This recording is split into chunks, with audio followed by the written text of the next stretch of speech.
Bonjour, chers élèves.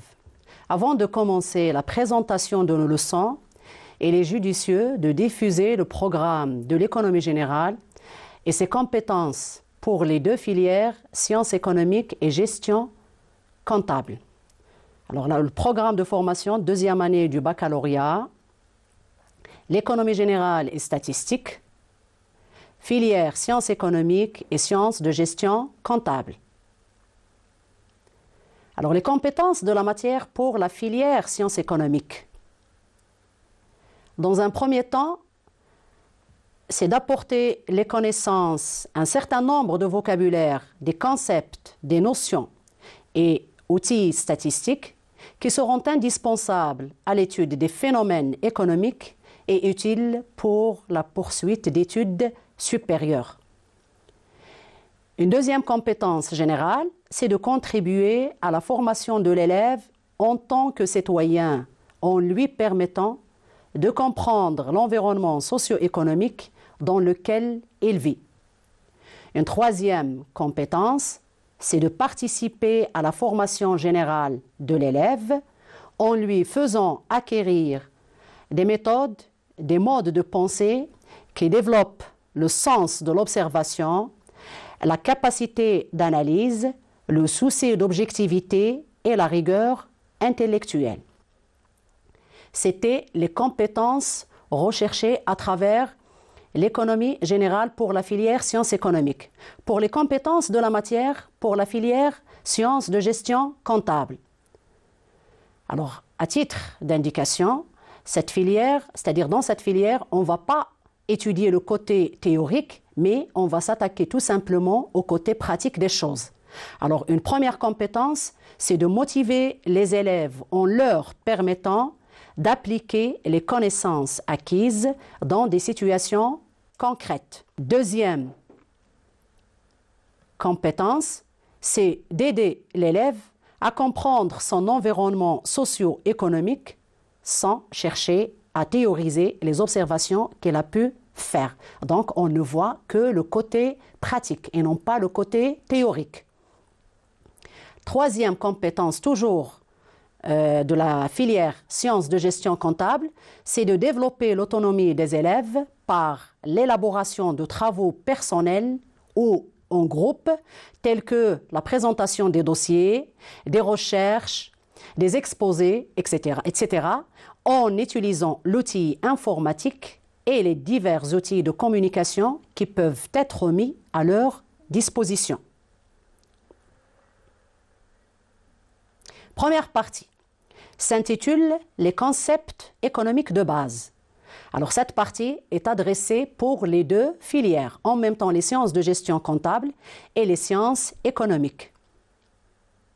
Alors, les compétences recherchées à travers cette partie, c'est premièrement de définir le marché, d'identifier les composantes du marché et d'analyser ses différents types.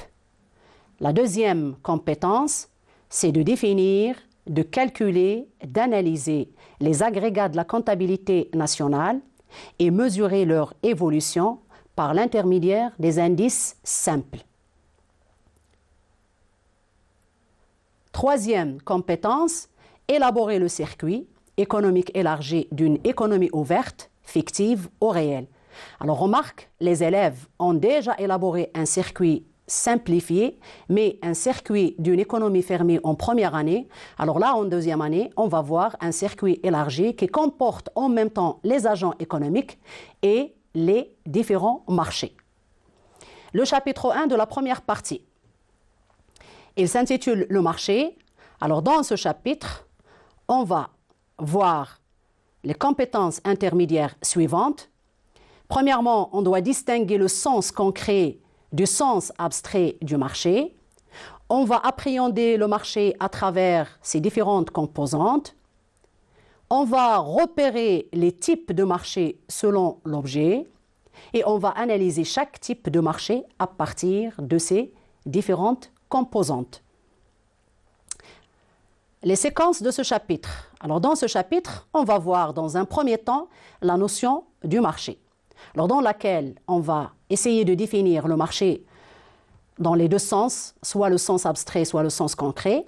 En même temps, on va voir les différentes composantes et dans une deuxième séquence, on va essayer de voir les différents types de marchés selon l'objet. Alors, on va voir le marché des biens et services, le marché du travail, le marché des capitaux et le marché de change. Le chapitre 2 de la première partie s'intitule « Le circuit économique ». Alors, les compétences intermédiaires de ce chapitre, c'est de faire des rappels, c'est-à-dire des rappels, donc ce sont des choses qu'on a déjà vues en première année, rappeler les différents agents économiques, identifier et définir les opérations entre les différents agents économiques et en même temps pouvoir construire un circuit économique élargi chiffré d'une économie nationale. Alors là, c'est un chapitre qui va comporter en même temps sur des rappels et sur, bien sûr, des notions nouvelles. Alors, les séquences de ce chapitre, comme nous l'avons déjà dit, ce sont des rappels. On va essayer de rappeler les définitions des différents agents économiques, les opérations et les flux économiques entre les différents agents, les marchés, et dans une deuxième séquence, on va essayer d'élaborer un circuit économique. Alors, la notion de circuit économique, l'élaboration d'un circuit d'une économie fictive ouverte, c'est-à-dire on va faire intervenir le cinquième agent économique, le reste du monde. Chapitre 3. Alors, le chapitre 3, c'est les agrégats de la comptabilité nationale et les limites de ces agrégats. Alors, les compétences intermédiaires, premièrement, de déterminer les agrégats à partir des comptes des agents économiques ou du tableau des entrées-sorties et les définir. Donc, l'élève doit apprendre à tracer un tableau des entrées et des sorties, à le définir, à le compléter et à le lire.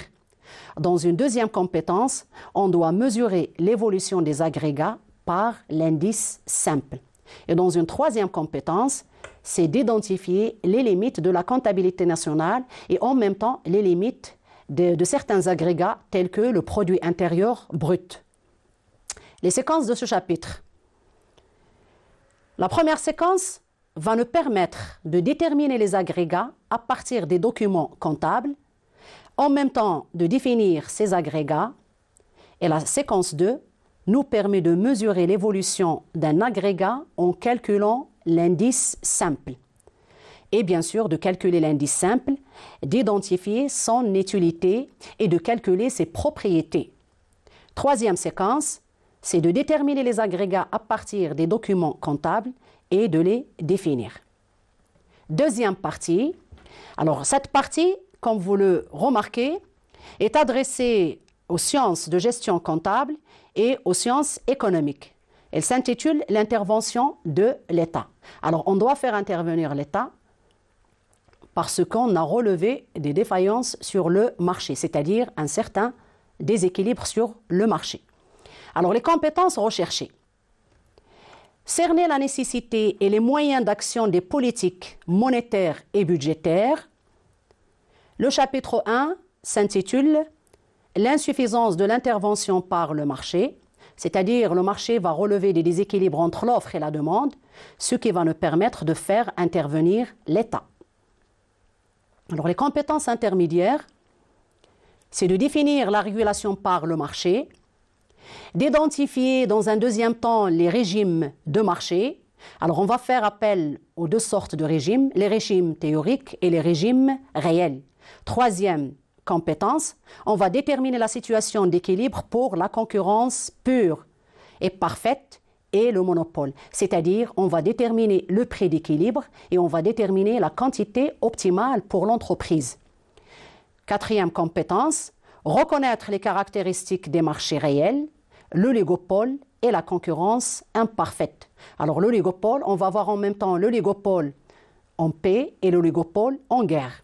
Dans une cinquième compétence, on va mesurer, définir et caractériser l'inflation et le chômage. Alors là, quand on dit mesurer, c'est-à-dire on va étudier l'indice du coût de la vie et bien sûr, on va étudier le chômage, les causes du chômage ainsi que ses conséquences. Dans une première séquence, on va voir la régulation par le marché, on va voir la notion de régulation par le marché et on va voir les régimes de marché. Alors dans une deuxième séquence, le dysfonctionnement du marché, on va voir l'inflation, quelles sont les causes et quelles sont les conséquences de l'inflation, ainsi que le chômage.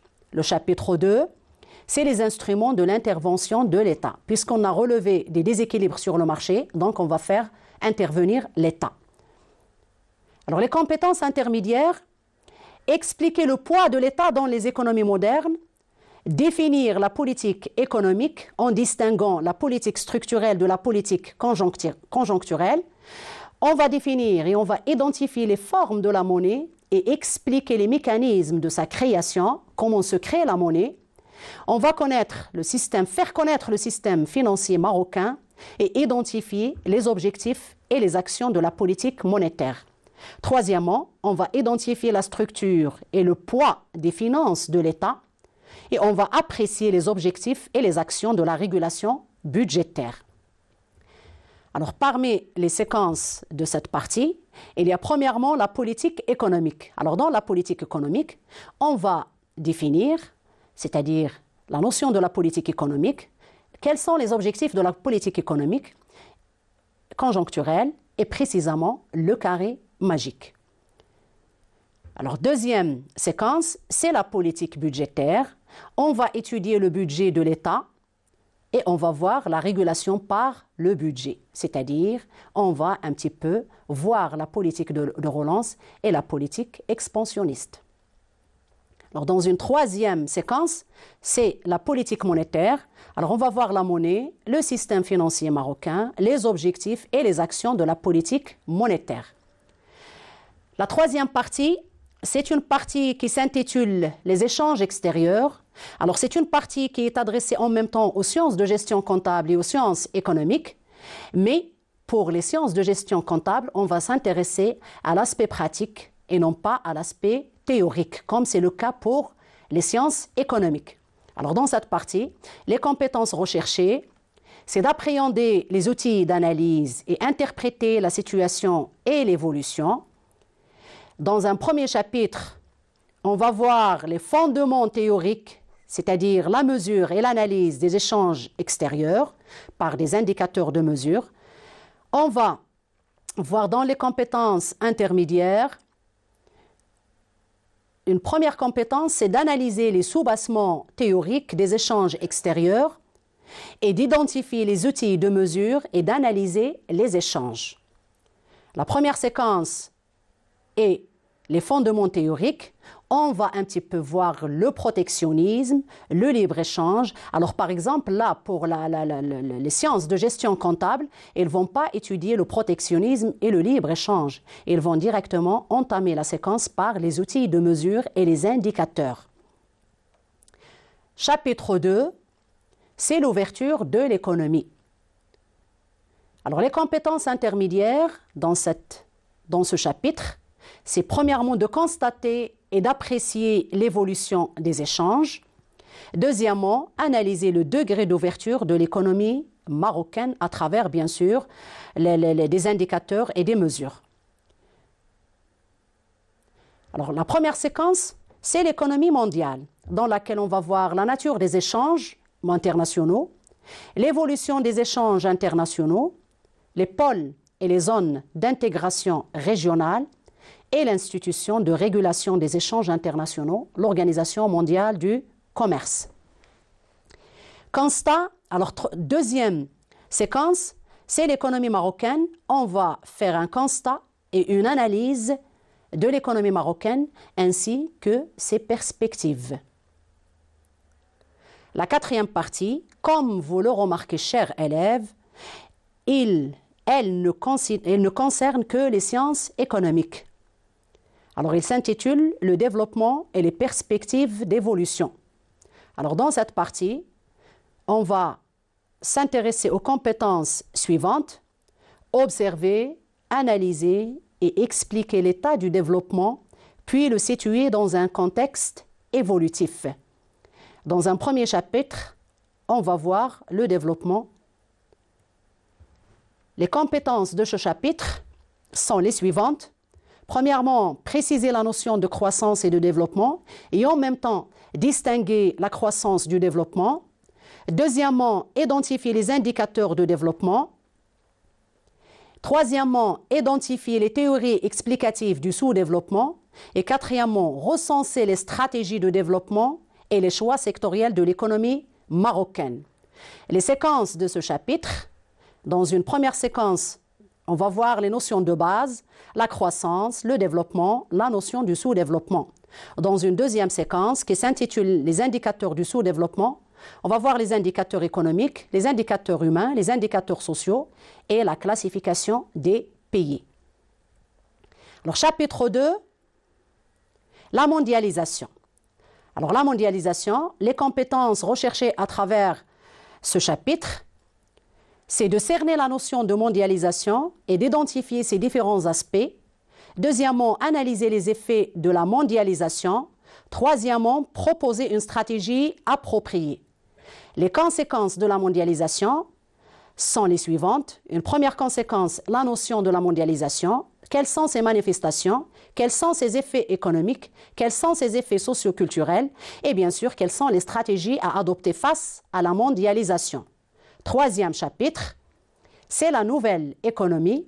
Alors dans ce chapitre, on va voir comme compétence intermédiaire de cerner la notion de la nouvelle économie, de cerner la genèse de la nouvelle économie et d'analyser les effets de la nouvelle économie. Les séquences de ce chapitre sont les suivantes. Séquence 1, notion de la nouvelle économie. Deuxièmement, la genèse de la nouvelle économie. Troisième séquence, les conséquences de la nouvelle économie. Chers élèves, notre programme est terminé, mais on va se voir régulièrement pendant toute une année pour expliquer les grandes parties, c'est-à-dire les 4 parties de ce programme, en même temps pour faire des calculs, pour faire des lectures, pour faire des analyses et des commentaires concernant les différentes parties de notre programme.